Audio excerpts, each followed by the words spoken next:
নমস্কার, পেটুকে সবাইকে স্বাগত। আজকেও একটি চিকেনের রেসিপি করছি। তো এখানে দেখো চিকেনটা আর আলুটা এই দুটোই কিন্তু আগে ভেজে নিচ্ছি।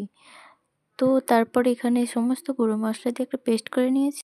এখানে আদা টমেটো পেস্ট করা আছে, এখানে রসুনগুলোকে থেঁতো করা আছে, আর পেঁয়াজগুলো কেটে নিয়েছি। তো এবার রান্নাটা শুরু করব।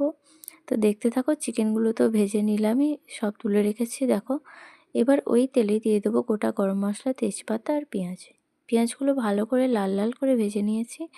এবার দিয়ে দেবো দিস্তায় কুটে রাখা রসুন আর সমস্ত যা পেস্ট করা ছিল সেগুলো সবই একে একে দিয়ে অল্প জল দিয়ে ভালো করে মশলাটা কষিয়ে নিয়ে একটু কাঁচা পাকা লঙ্কা দিয়ে দিলাম। তো মশলা কষানো হয়ে গেছে, এবার দিয়ে দেবো ভেজে রাখা চিকেন আর আলু, ওটা একসঙ্গেই দিয়ে দেবো।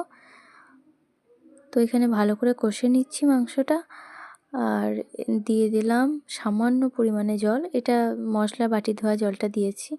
তো একটু ঢাকা দিয়ে দেবো, হালকা দমে হবে কিছুক্ষণ। তো দেখো 20 মিনিট পর এটা আবার একবার নেড়েচেড়ে দিয়ে ভালো করে কষিয়ে নিয়ে মোটামুটি রেডি কষানো।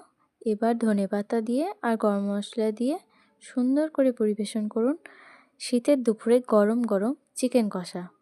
Thank you for watching. অবশ্যই লাইক করবেন, কমেন্ট করবেন।